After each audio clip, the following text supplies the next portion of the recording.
நம்ம சேனலில் தொடர்ந்தாப்புல நீங்கள் வீடியோக்களை பார்க்கணுன்னு இதுவரை நம்ம சேனலை சப்ஸ்கிரைப் பண்ணுங்க கீழே பெல் சிம்பல் இருக்கும் அதையும் கிளிக் பண்ணுங்க. வாங்க வீடியோக்குள்ளே போகலாம். ஒரு பிச்சைக்காரன் ஒருவன் இருந்தான். அவனுடைய சொத்து என்று பார்த்தால் அழுக்கு பிடித்த உடை, கறி பிடித்த பிச்சை உடையின இவ்வளவுதான். இந்த சூழ்நிலையில் தினமும் அவன் அந்த பிச்சை ஓட்டை நீட்டி எல்லோரிடமும் பிச்சை கேட்பது அவனது வழக்கம். ஒரு நாள் ஒரு கடைக்காரிடம் இப்படிதான் பிச்சை ஓட்டை அவர் முகத்தருகில் நீட்டி பிச்சை கேட்டுக்கொண்டிருந்தான். முதலில் முகம் சுளித்த அவர் சற்று நிதானத்துக்கு வந்து அவனையும் அந்த ஓட்டையும் மாறி மாறி பார்க்க தொடங்கினார் அந்த கடைக்காரர். சற்றென்று அவனிடமிருந்து அந்த பிச்சை ஓட்டை பிடுங்கி ஆராய்ந்தார் கடைக்காரர்.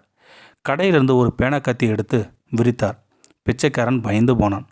எவ்வளோ காலமாக பிச்சை எடுக்கிற என கேட்க, நினைவு தெரிஞ்ச காலத்திலிருந்தே இதாங்க சாமி என்றான் பிச்சைக்காரன். இந்த பிச்சை ஓட்டை எவ்வளோ காலமாக வச்சிருக்க என கேட்டார் கடைக்காரர். எங்கள் அப்பா, தாத்தா, தாத்தாவுக்கு தாத்தா, தாத்தான்னு பல தலைமுறையாக முன்னாடியிலிருந்தே வச்சிருக்கோம் சாமி என்றான் பிச்சைக்காரன். யாரோ ஒரு மகான்கிட்ட பிச்சை கேட்டப்போ அவர் இந்த ஓட்டை கொடுத்து இதை வச்சு பொழைச்சிக்கோன்னு கொடுத்தாராம் என்று சொன்னான் அந்த பிச்சைக்காரன். அட பாவி, பரம்பரையாக இந்த ஓட்டை வச்சு தான் பிச்சை எடுக்கிறீங்களாடா என கடைக்காரர் ஆச்சரியத்தோடு கேட்க, பிச்சைக்காரனுக்கு ஒன்றும் புரியவில்லை. கடைக்காரர் அமைதியாக பேனா கத்தியால் அந்த பிச்சை ஓட்டை சுரண்ட தொடங்கினார்.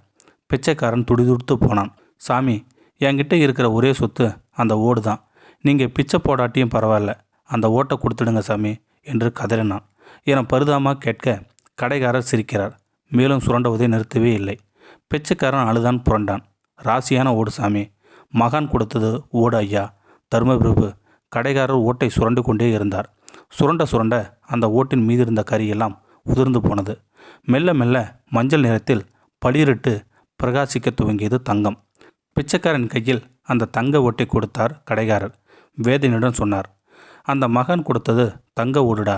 தங்க ஓட்டை வச்சுக்கிட்டு இந்த ஊர்லேயே மிகப்பெரிய பணக்காரங்களாக இருந்திருக்க வேண்டிய நீங்கள் கடைசியில் அதை பிச்சை எடுக்க உபயோகப்படுத்திட்டீங்களடா என்று சொன்னார் கடைக்காரர்.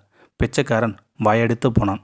இதே போலதான் நாமும் நமக்குள் இருக்கும் ஆள் மனதின் தன்னம்பிக்கையின் மனோசக்தியின் மகத்துவத்தையும் மகாசக்தியை உணராமல் வாழ்ந்து கொண்டிருக்கிறோம்.